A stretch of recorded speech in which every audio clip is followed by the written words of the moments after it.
baciloscopia é um exame complementar extremamente útil dentro da hanseníase. Eu digo isso porque é um exame extremamente simples, fácil de ser realizado. Ele pode ser realizado por médicos, técnicos de enfermagem, enfermeira. E a finalidade desse exame é não só no diagnóstico da doença, que ele é importante, mas ele também é importante na classificação do paciente em determinadas formas clínicas da doença. Além do que, ele serve para a gente acompanhar qual é a eficácia do tratamento, se o paciente respondeu bem ao final do tratamento, e serve ainda para a gente fazer um possível diagnóstico se a gente estiver suspeitando da recidiva. A coleta da baciloscopia para hanseníase, ela geralmente é feita nas unidades básicas de saúde, na área de atenção primária. E geralmente ela é realizada por um profissional capacitado, seja o médico, seja um outro profissional. Geralmente o enfermeiro também faz, ou algum outro técnico também faz, e há municípios também que terceirizam esse serviço e um técnico de laboratório ele faz a coleta. O importante é realizar uma coleta com a técnica e que se tenha um material de alta qualidade para a leitura. A hanseníase é uma doença cujo diagnóstico é clínico e epidemiológico. Em cerca de 90% das vezes, um bom clínico examinando corretamente o paciente, fazendo exame dermatoneurológico em uma sala bem iluminada, testando a sensibilidade térmica e dolorosa, faz o diagnóstico de hanseníase. Entretanto, alguns casos onde pacientes não têm lesões clinicamente visíveis ou têm poucas lesões de pele, porém suspeita-se que já seja uma doença disseminada com manifestações subclínicas, o exame da baciloscopia é mandatório. O exame de baciloscopia negativa não afasta o diagnóstico clínico. E mesmo a histopatologia também, mesmo se negativa, não afasta o diagnóstico clínico. O paciente deve ser submetido à baciloscopia apenas se houver dúvida quanto à classificação operacional, se ele é um paciente com poucas lesões ou nenhuma lesão e o indivíduo e o médico suspeita que seja uma hanseníase multibacilar. Nos pacientes que têm outras doenças dermatológicas, com nódulos como leishmaniose, como neurofibromatose, em pacientes também que terminaram o tratamento, porém não houve uma regressão completa das lesões. Quando há uma dúvida se é um tratamento insuficiente ou se existe uma resistência medicamentosa. A hanseníase, ela apresenta 4 formas clínicas: indeterminada ou inicial, geralmente em uma criança ou uma pessoa que teve contato recente nos últimos 5 anos com um paciente portador de hanseníase multibacilar não tratada. A hanseníase tuberculoide, que se caracteriza geralmente por uma única lesão, cujos bordos são bem delimitados e é uma lesão totalmente anestésica, muitas vezes com ausência de pelos na lesão. E o paciente, na esmagadora maioria das vezes, não tem outras queixas neurológicas, como dormência, cãibra, formigamento, entre outros. As outras 2 formas da doença são a hanseníase virchoviana, que não apresenta manchas, e que o paciente tem uma doença sistêmica, uma doença que compromete fígado, ossos, testículos, olhos. Esse paciente, numa fase inicial, é muito difícil fazer o diagnóstico. Nesses casos, a baciloscopia muitas vezes é quase que a única forma de a gente conseguir fazer o diagnóstico. Quando o paciente tem vários nervos comprometidos, como espessamento, dor à palpação, associado com com diminuição da sensibilidade no território desses nervos, nós dizemos que esse paciente tem uma hanseníase dimorfa. Esses pacientes eles podem ter uma lesão ou várias lesões. Na maioria das vezes, esses pacientes têm várias lesões e vários nervos comprometidos. Para fins assim, de tratamento, existe uma classificação operacional em que divide as formas clínicas de hanseníase em duas formas. Nós temos as formas paucibacilares, em que menos de 5 lesões de hanseníase são encontradas no paciente, e as formas multibacilares, onde são encontradas mais de 5 lesões. A baciloscopia nas formas paucibacilares, ela é negativa. Nas formas multibacilares, ela é positiva. Geralmente, os pacientes paucibacilares são os indeterminados e os tuberculoides. E os multibacilares geralmente são então os virchovianos e a grande maioria dos dimorfos. O Ministério da Saúde preconiza que nós colhamos de 4 pontos diferentes. Seriam os lóbulos da orelha, direito e esquerdo, cotovelo direito e uma lesão. No Instituto Laudo de Souza Lima, a nossa rotina preconiza que colhamos de 6 pontos diferentes. A gente colhe de lóbulos de orelha, cotovelos, joelhos, bilateralmente, direito e esquerdo, quando o paciente não apresenta nenhuma lesão detectável ao exame clínico dermatológico. Se o paciente apresentar lesões, a gente costuma colher prioritariamente das lesões e depois, se necessário, a gente complementa os pontos faltantes dos pontos índices.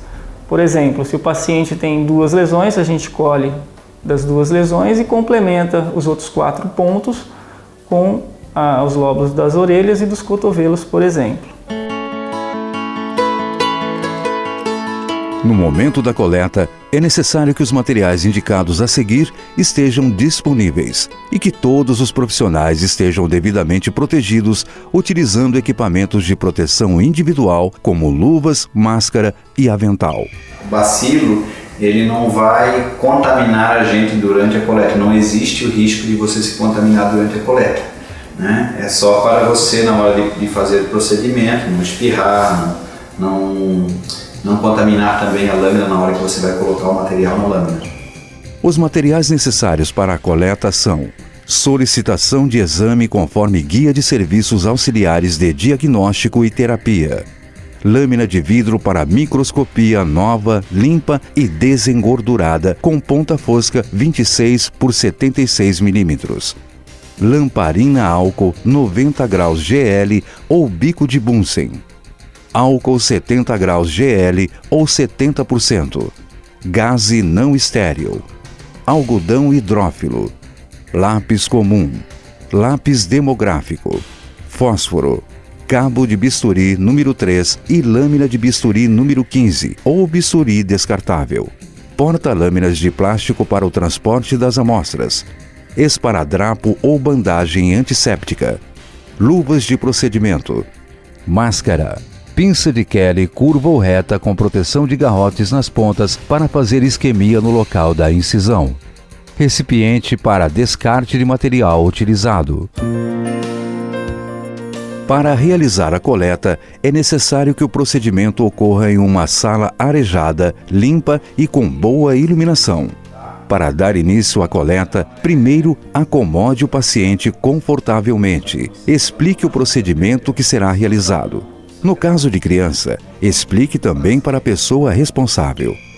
É interessante estar explicando para esse paciente que é um exame simples, que é um exame que vai fazer daquela área, se ele tiver uma lesão, coletar da orelha e que realmente tem um pequeno desconforto, mas não é um exame invasivo e que ofereça grandes riscos para ele. Observe as indicações dos sítios de coleta na solicitação médica. Identifique as lâminas de forma que haja sempre a associação entre a solicitação de exame do paciente e a lâmina correspondente à coleta. Manuseie a lâmina pelas bordas, evitando colocar os dedos no local onde a amostra será distribuída.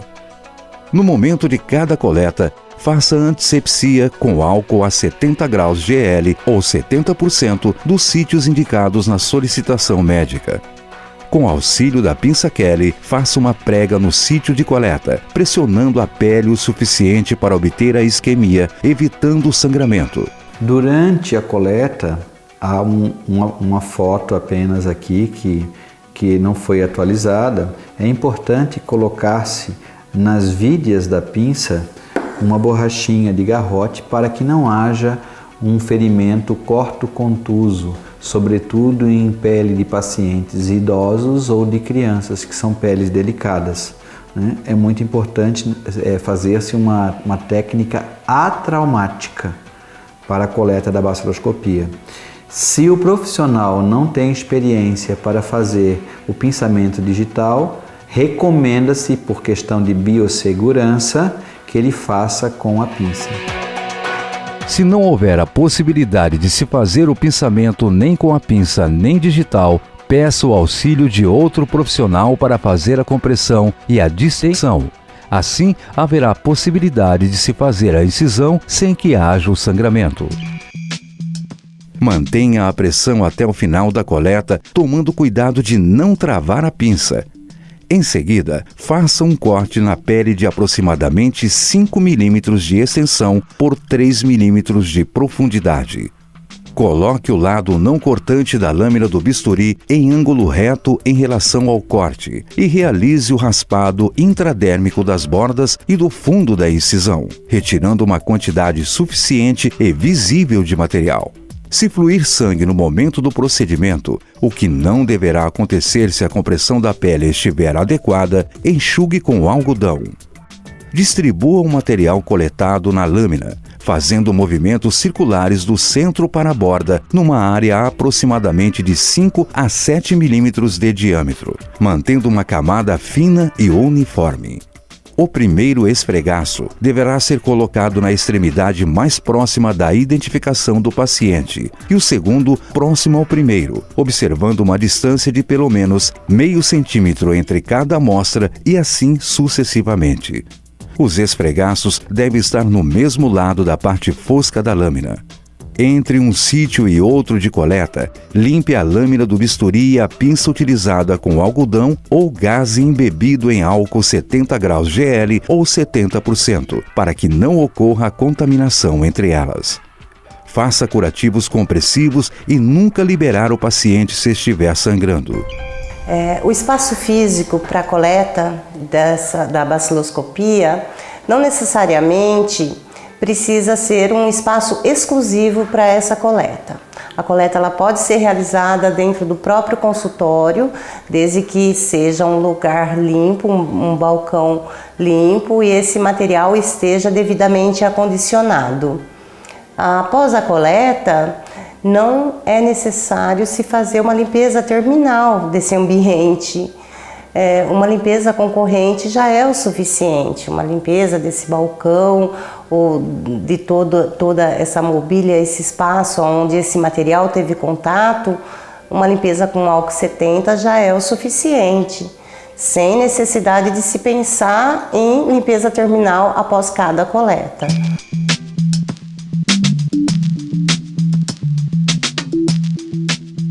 As lâminas contendo os raspados intradérmicos devem permanecer em superfície plana e à temperatura ambiente durante 5 a 10 minutos até estarem completamente secos. Após essa etapa, os esfregaços devem ser fixados, passando-se as lâminas de 3 a 6 vezes rapidamente na chama de uma lamparina ou bico de Bunsen, com os esfregaços voltados para cima. Após a fixação, acondicione as lâminas em um porta-lâminas de plástico rígido ou acomode-as de maneira segura em uma folha de papel sulfite limpa, evitando assim a exposição à poeira e insetos.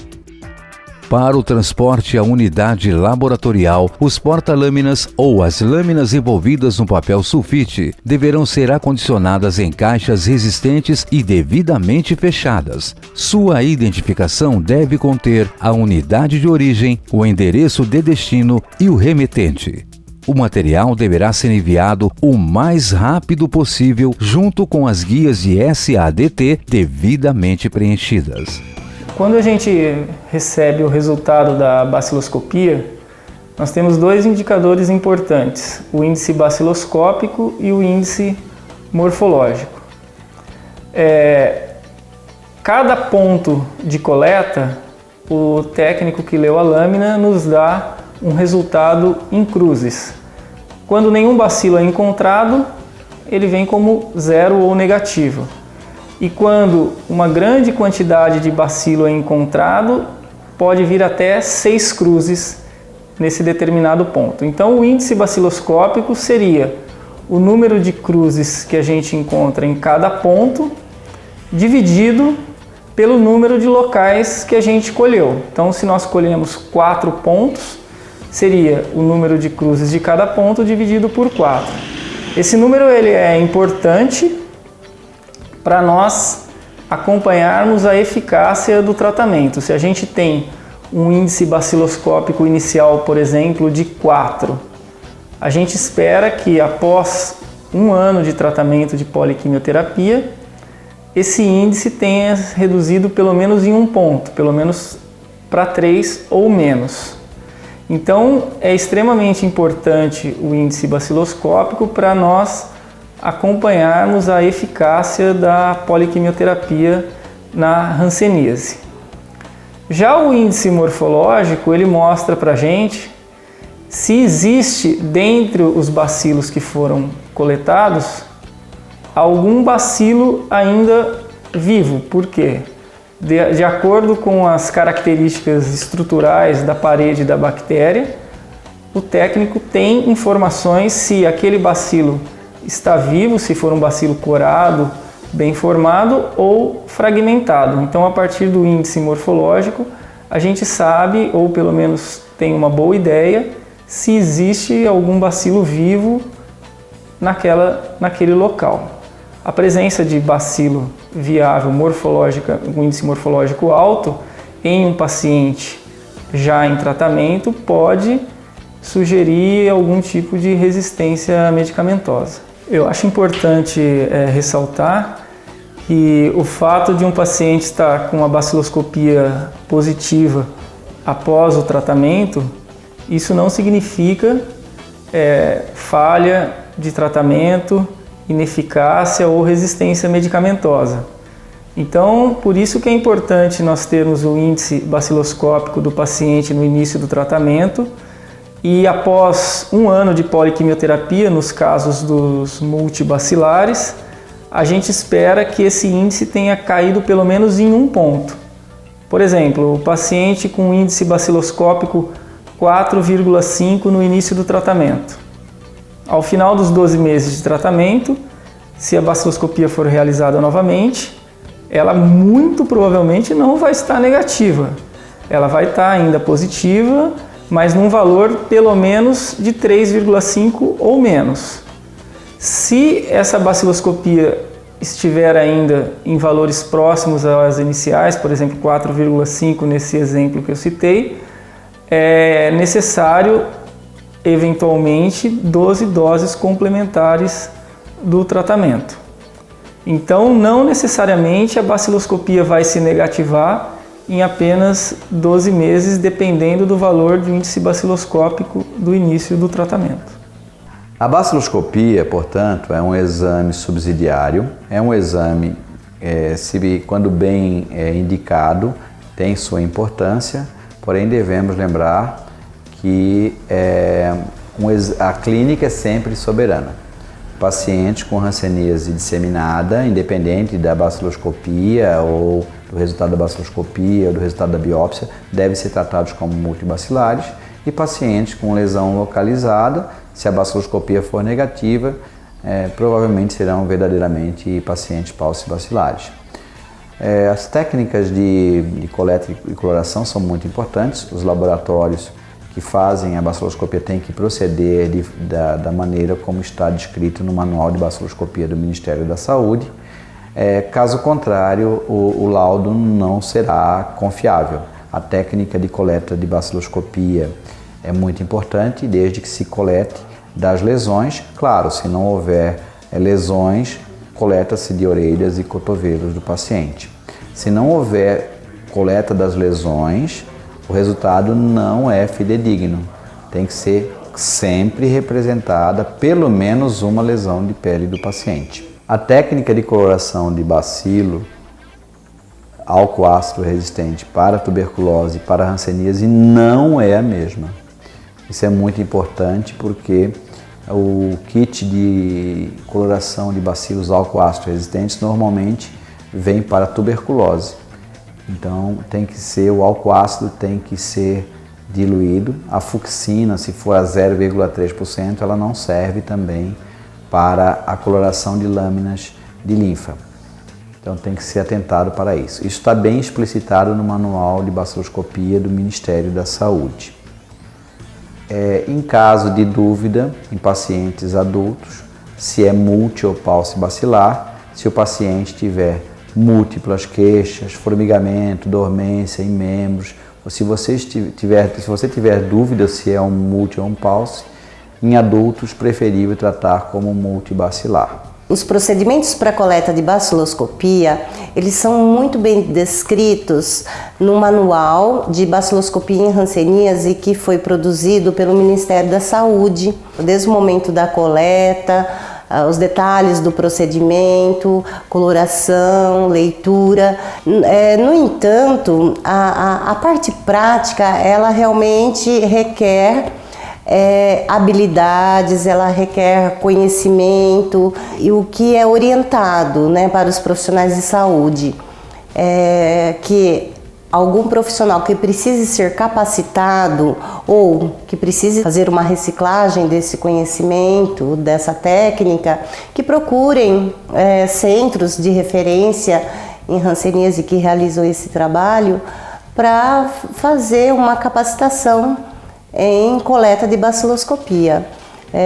O Instituto Lauro de Souza Lima é um dos centros que oferece regularmente esse curso de baciloscopia. São 2 cursos, na verdade. Um curso é para a coloração e leitura da baciloscopia e cursos para a coleta da baciloscopia. O profissional ele faz uma solicitação por meio da instituição em que está vinculado, é agendado e esse profissional vem aqui com a gente e passa a fazer essa parte prática diariamente com os nossos hansenólogos ou com nossos biólogos que fazem a coleta e coloração e leitura.